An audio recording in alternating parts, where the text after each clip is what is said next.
Hey everybody, Thomas here, and today this is day 2 of cutting with my dad's new 2220 sawmill from Timber King. Fantastic mill, very impressed. This is also day 2 of cutting with the current blade we have on there. I'm going to kind of combine this in with a couple others, or anyways, long story short, I think we have roughly 1,400 board foot of wood that has been cut on this carbide tip tooth blade. We're doing a kind of like a review and seeing how long we can run this blade and how it's cutting. And I'll show you a little example here. Now this is some ash that we cut last night. It's nothing special, but look at that. It's very clean cut. I mean, that feels very smooth. You can pull your fingernail across that. I'm not really catching any kind of grooves or anything. The cut quality is amazing. What's even more amazing is yesterday while I was cutting with this, we hit at least 3 or 4 nails. And we found them, and that was on log number 2, and it was a hickory log at over 22 to 24 inches in diameter. But this is a different video, but I'm just saying that I'm very impressed with this blade thus far. We're going to see how far she can cut. But what we have, we just picked up these black walnut logs just down the road up here in Tennessee, and I said, what better thing to do than let's make a video of some black walnut. So check out the carbide tip tooth blade video. I'll hopefully post that sometime, maybe even after this video, but it will be in the works. We're going to see how far we can run this blade, and I'll show the blade here in just a second. But what we have is this black walnut here. First things first, I like to cut the nasty end of the log off. However, we are cutting slabs out of this. But as you can see, we have some knots and stuff like that. I want to go ahead and cut off this top side just a little bit, just kind of skimming everything.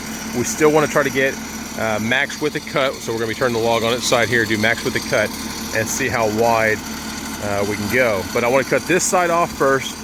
It'll make handling the log so much easier. Then we'll come back and cut off this thing right here, do a reference cut on the bottom here, flip it 180, and just slab it down from there. These should make some very beautiful slabs, and I'm very excited to see what these logs open up to be. So this log here, this is actually the 3rd section up on the tree. To give you an idea, I roughly counted the rings minimum, because it's really hard to see, of a 110-year-old black walnut tree. That's a pretty old black walnut tree. I don't think I've seen too many of that size. The base of this tree, I think we're in the 28 inch or so, maybe even better. But without further ado, I'm going to show you what this blade looks like. Now that rattle you're hearing is our exhaust up there, and it's just going to drive me nuts. But this is a carbide tip tooth blade. Take a look at that. Those are welded on teeth. There is no set in the blade. All you see, or all you have, is these actually carbide tip teeth right here on the top. Pretty impressive. Like I said, we've cut at least 1,400 board foot. We'll add this to the count here as well. And that's 1,400 board foot of hardwoods. Now, it was cut up into 4x6s for the most part, but we're talking about hickory, red oak, and then we're going to cut some white oak too. Without further ado, we're going to go ahead and cut this. I will switch the camera around to the front so you'll see. I'll do probably some time-lapse here in the beginning, and then we'll switch to some real live cutting midway through. Stay tuned.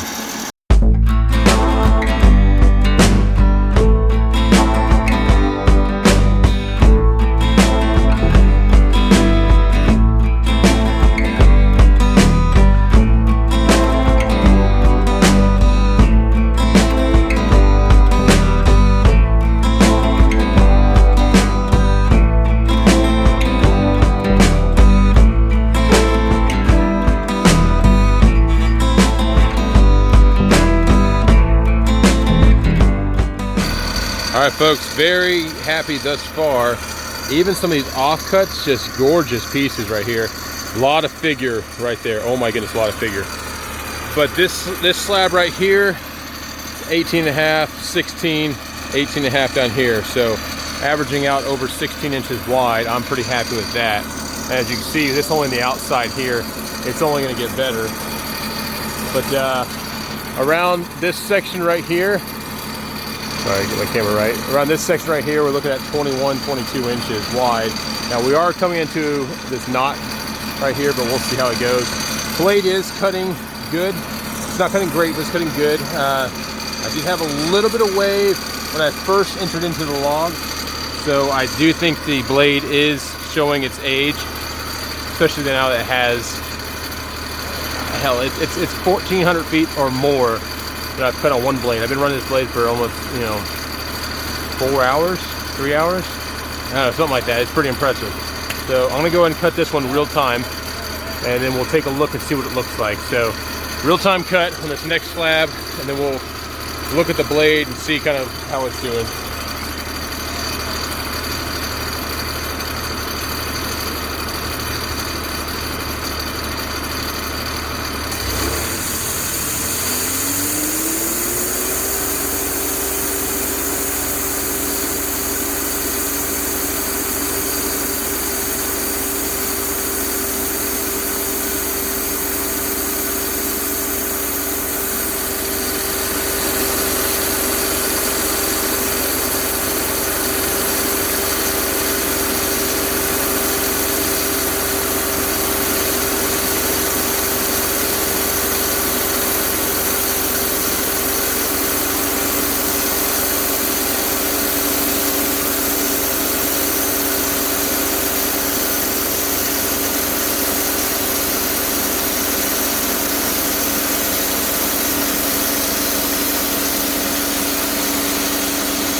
Alright, so this one right here is over 20 inches wide.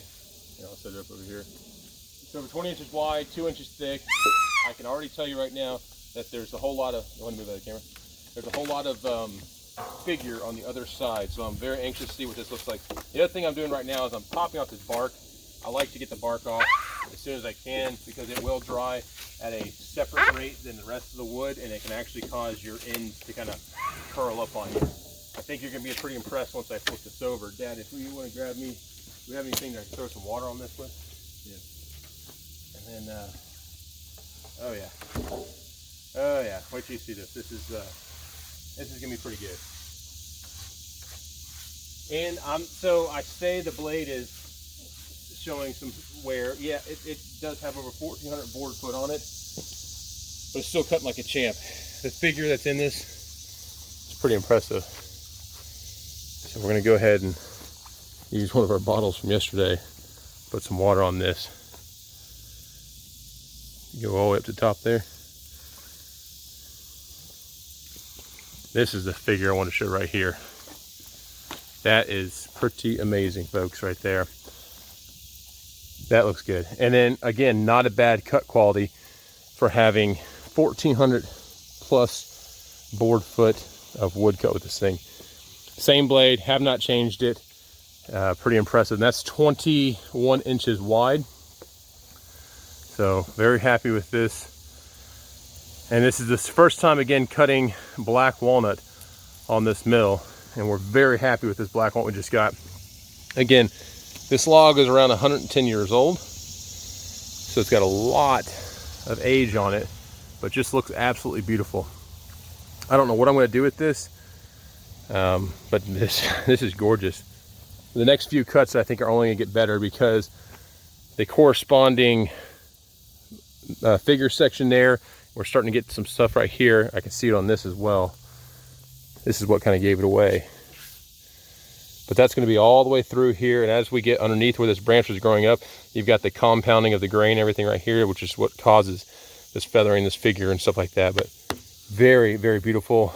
And look at this blade again. Now, again, this blade has been on there for quite a while, and I'm going to be doing this with a couple videos, but we're doing the most honest review we can. It still feels pretty sharp.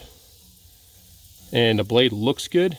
I don't see any fractures or anything, but we're gonna keep on cutting. I'll go ahead and throw it on a time lapse as we cut up the rest of this, and then we'll kind of show the end product of all the wood. But I think this is gonna be quite amazing. I'm very much looking forward to this. Stay tuned. All right, before we do this next cut, which I'm gonna do on a hyperlapse or thing, I'm gonna show you some things you can look for in the log that are indicative if you have curl inside the log, especially on black walnut. So you have this curl section right here. The reason you have this curl section right here is because, of course, there was a branch that was starting to force out here. This is one of the first cuts that I did, if you saw in the video. Because this is essentially growing out, it's causing a disturbance or a ripple to occur in the wood because you have a lot more pressure. You don't have uniform pressure like you would in the rest of this wood. The rest of this wood is pretty nice and straight grain, but you have a compounding right here, and you can see even some wave going on here in the sapwood. Same thing down here. So whenever you make your cuts on a log and you're trying to figure out, okay, where do I cut? You always cut above or below a section where there's a branch, and you want to leave yourself a little bit of room, because then you get sections like this where it's absolutely beautiful. And you don't want it to be at the very end of the log, because a lot of times at the end of the log is where you can get your checking, your splitting. You'll be cutting that away. You want to make sure you place it strategically in the wood that you or the customer can work with. But I mean, a piece like that, I mean, that's just gorgeous figure. You have a little bit here. There wasn't a branch here. Actually, there is, but it's further down the log. This is the outside.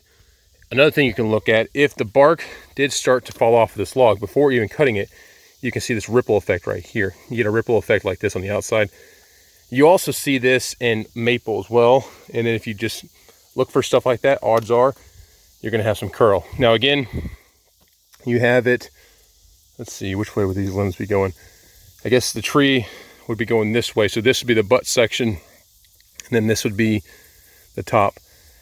You get it below the actual branch because you're having something different occur. You're changing the flow of the grain and everything, as well as above. Above is where you're gonna get more drastic figure than below. Now, you will get some down here, but we'll see as we cut into this. It'll be a slightly different pattern than what you're gonna get right here. This is above and above. Again, it's where it's growing, and it's almost growing into itself.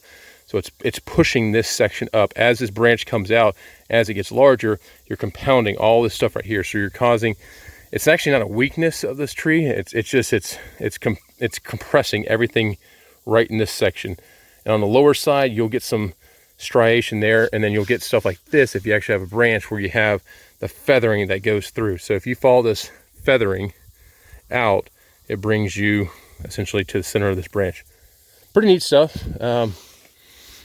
So I'm gonna go and throw in a time lapse and everything. We'll cut this up, and then we're gonna review and take a look at what all these finished black walnut slabs look like. Stay tuned.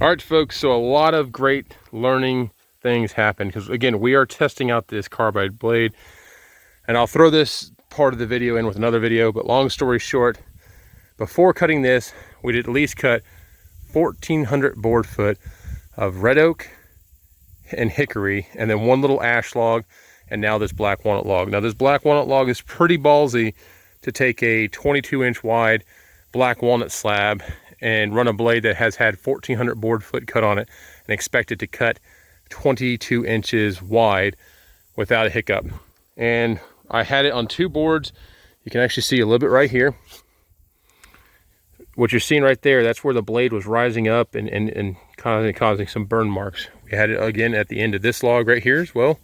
But really where it did it is right where I thought it would, right in the center section where we had the knot. We're coming between these 2 knots right here, and before we load up on this one, but right there you can see we had some buildup, and that's where the blade did rise.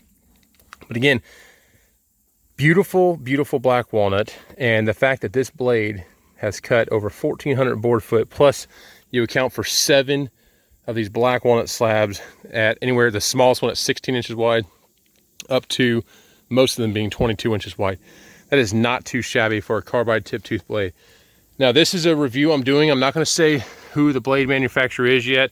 The place where I got this from said, hey, test this blade out, let's see how it does, and then we'll talk about it some more. But once I can put this out there, or if you want to see other videos where we're testing things like this and see what they can handle, just let me know.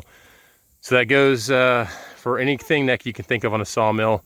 But so far, I am very impressed the way this carbide tip tooth blade did work. And I'm very impressed with this black walnut. And to conclude this video, we'll go ahead and stand up these boards here. We'll put some water on them, and you can see the beauty that's in these, because these are absolutely beautiful. I'll probably stand these up against my trailer, because I might be hauling some of these back down to Mississippi, because we don't get black walnut like this. We don't get black walnut like this at all. Well, folks, how about that? That's pretty impressive out of one black walnut log. And most of these are 22 inches or better. So the one that has a pith in it, those two right there, those are just over 22 inches. And the ones on either side of it have some 22 inch. The rest of these, 16 at the narrowest, 18 or so average. So pretty impressive. This one right here, let me turn this one around for you. Let's see what I see and see if you see the same. Boom. Doesn't it look like kind of like a screaming fish? Imagine if we just put a lure there and added some teeth. That might be pretty cool. I don't know. That's just something cool. But overall, though, I'm pretty happy with what we got out of these logs right here. Just absolutely beautiful. These ones right here that have the knots, you can see all this figure and stuff. And again, these were cut with a blade that was 1,400 or so board foot. And then if you count this, now this log right here would have been about 200 board foot or so. But really, it's hard to explain. So what I did is I just figured up a 16 by 14 inch cant and just kind of throw that on there, because these are some wide cuts. So swag numbers, let's just say 14 all the way up to 1,800 board foot of hardwood is what we cut with that carbide blade. I don't know if I was at 1,200 board foot or 1,400. I think I was at 1,400 board foot on it. And if you add this on there, so let's just say notionally, even if you cut some softer woods, you would get pretty far along the lines. But I'm happy to ask a blade with that much life on it, or that much use on it, to cut these 22 inch wide black walnut slabs and do it very well. I only had a little bit of pop-up in like 2 locations, so yep. All right, folks, hope you all enjoyed this video. I will combine some of these two together, so you'll see this kind of twice if you watch my blade video, but we still have to figure out how to sharpen the blade. So stay tuned. Please like, subscribe. The channel is growing, and I do appreciate it. The more subscriptions, the more likes we get and everything allows us to do more things on the channel. And we're definitely wanting to try to test out new things. That's why we test out this blade. I'm pretty sure this will be a pretty popular video. But all right, stay tuned. We'll see you around. Thanks.